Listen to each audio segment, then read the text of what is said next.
Gala.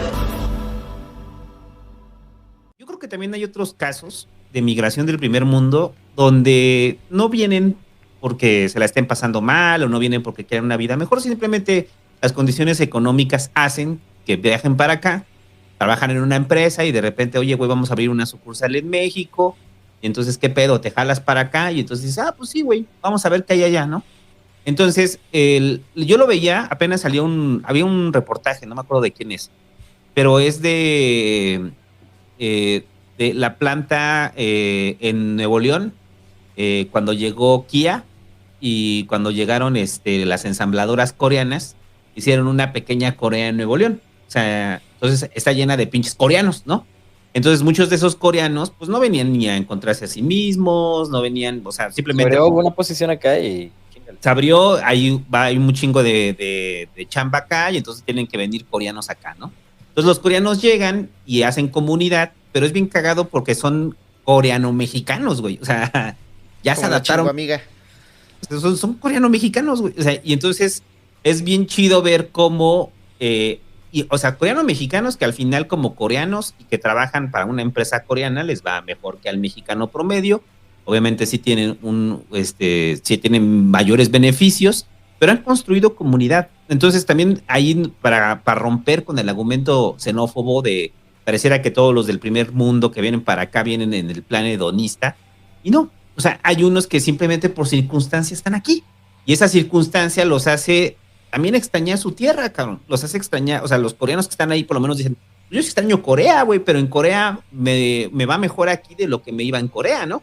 Entonces, ¿qué hago? Pues crear mi propia Corea acá, ¿no? O sea, no bien, no, o sea, a diferencia, no sé, de los chinos que muchos llegan en situación de precariedad y aquí empiezan a desarrollarse, arropados por la comunidad, allá no, tenían una buena calidad de vida en Corea, pero querían algo más y se vienen al país. Cambiar acá en México. De vida aquí, y tampoco vienen con el plan hedonista, se terminan integrando, entonces creo que sí hay comunidades, ¿no? Hay comunidades. No, históricamente ha habido migraciones interesantes de Asia, ¿no? Por los chinos mexicanos que llegaron a ser la China poblana y que llegaban en la nao de la ruta de la seda y bueno, el barco chino que venía desde en los años 1700 y llegaba y desembocaba en las costas mexicanas, se integraron como los primeros chinos desde el año 1700 aquí en México y empezaron a irrigar cultura también en ciertas partes, ¿no? Hasta el grado donde ya conocemos la persecución trágica de chinos en el norte, tal, ¿no? Otro éxodo así causado que no fue como tan voluntario, que es como de los más importantes de la historia, fue la llegada de refugiados de la Alemania nazi. Y después la llegada de nazis.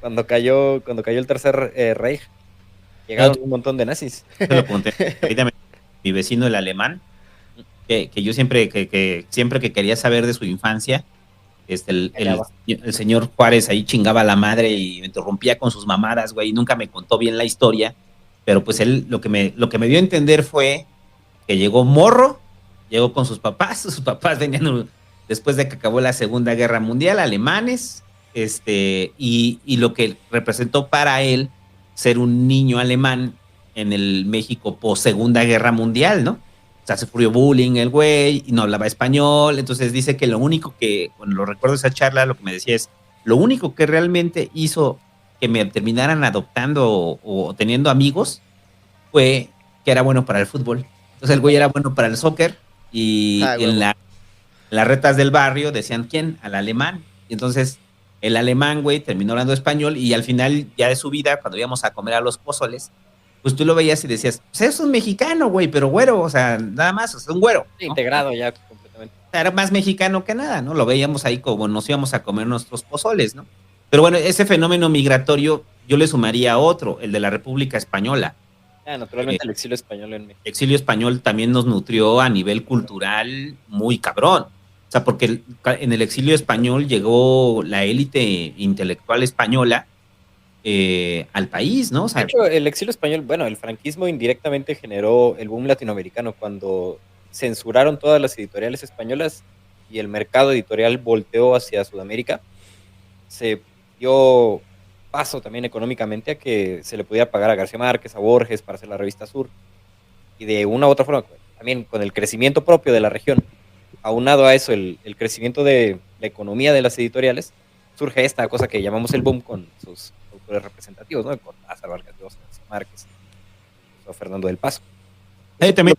También mucho que se le agradece al exilio español fue en la docencia, ¿no? O sea, que la Academia Española empezó a nutrir las universidades porque muchos de los que venían pues eran personas muy educadas, ¿no? Y se fueron a las universidades a dar docencia, ¿no?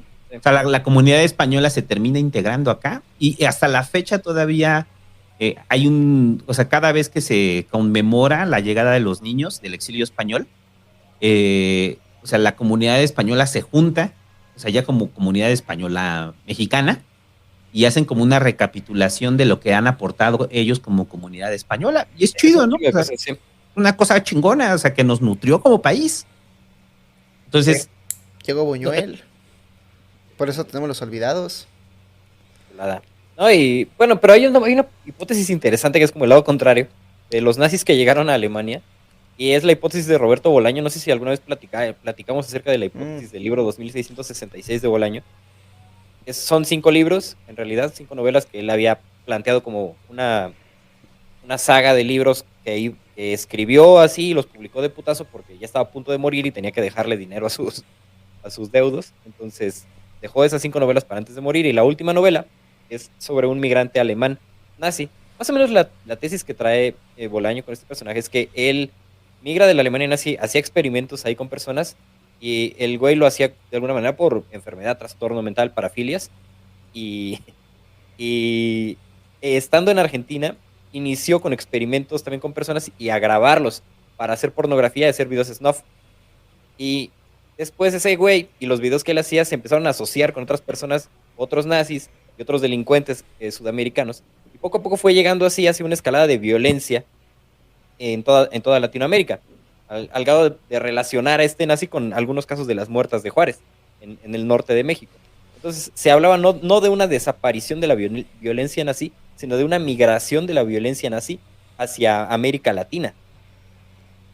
O sea, yo no creo que sea como él culpable para nada de la violencia en América Latina, pero definitivamente que llegó de todo, y dentro de eso que llegó también llegó de lo peorcillo ahí de los alemanes nazis. Sobre todo en Argentina, ¿no? Estaría bueno hablar con algún argentino para ver cuál es su experiencia con la descendencia de los nazis que llegaron.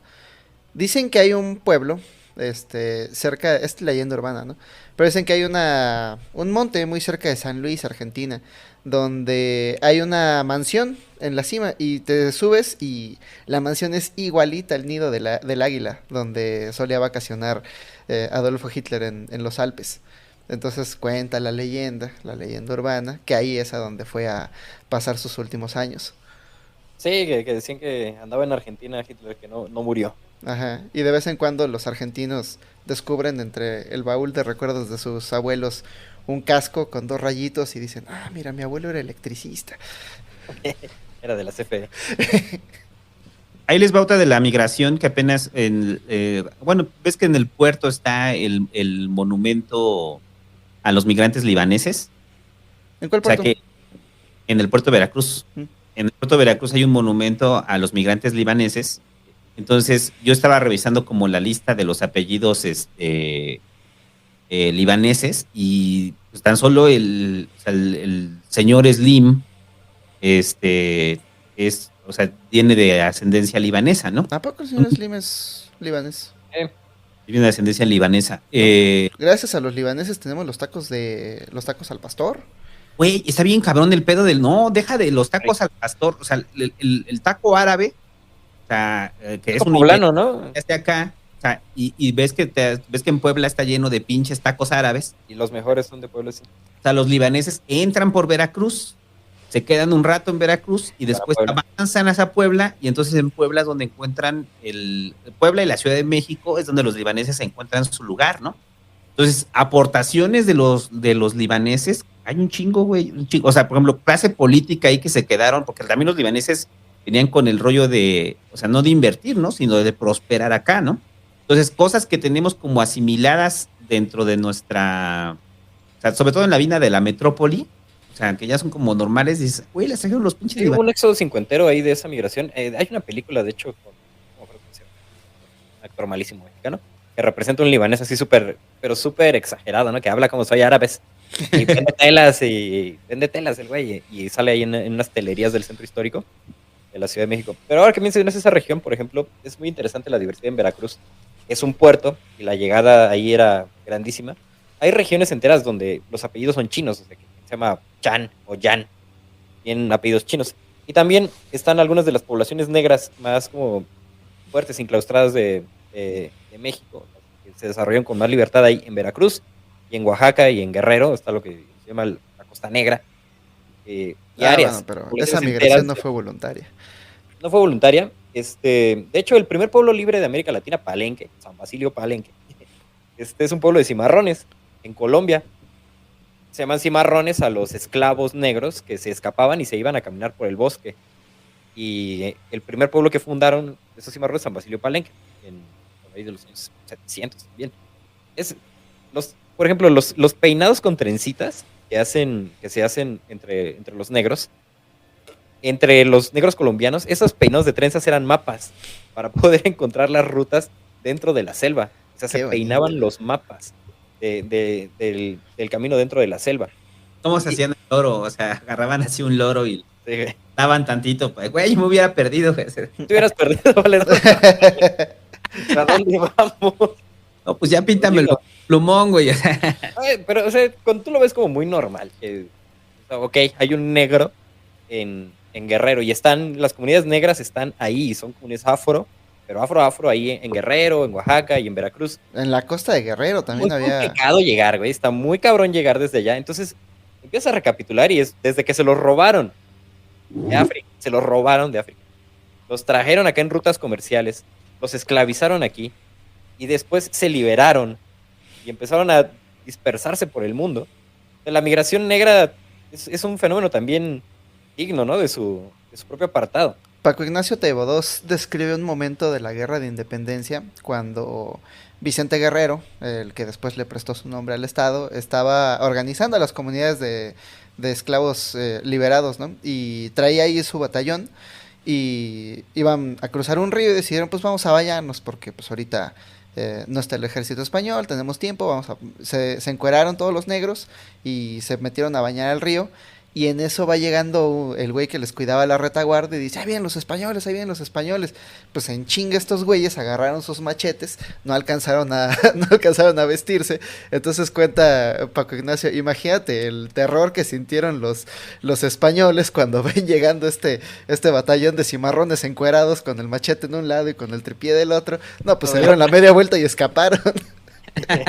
En los pinches negros encuerados te van a bañar y te van a coger, o viceversa, güey. No mames, alucinante ese pinche pedo. Y por toda Latinoamérica hay población negra en toda Latinoamérica. Sí, todo lo que dices de la migración negra está cabrón, o sea, y sobre todo en México, o sea, el reconocimiento a las comunidades afrodescendientes, o sea, que yo creo que yo pienso que empieza a tomar relevancia por lo menos en los últimos años, cabrón, porque antes de... forman su identidad y se reconocen como población en México. Y creo que eso es de una historia reciente, ¿no? Porque antes... pues no lo había, ¿no? O sea, por ejemplo, tú ibas al puerto y simplemente veías gente negra y decías, pues son jarochos, ¿no? Son jarochos negros, ¿no? Pero no, ya. No hay que cuestionarse, güey, ¿por qué soy negro? Ajá. Sí, pero... ¿De dónde vengo? Ni siquiera estaba identificado como una identidad nacional, o sea, teníamos un pastel que se llamaba el negrito. Es una cosa muy reciente la reivindicación de la identidad negra, de la identidad afro en México. Pero antes de eso, pues relegados a la discriminación y al rechazo de la propia negritud. Y el negro, ¿no? Que ellos tenían consigo, ¿no? Ajá. Rechazaban eso, no les gusta su pelo, no les gusta su color de piel, se quieren blanquear. Y por la situación que genera del autodesprecio por el descontento económico.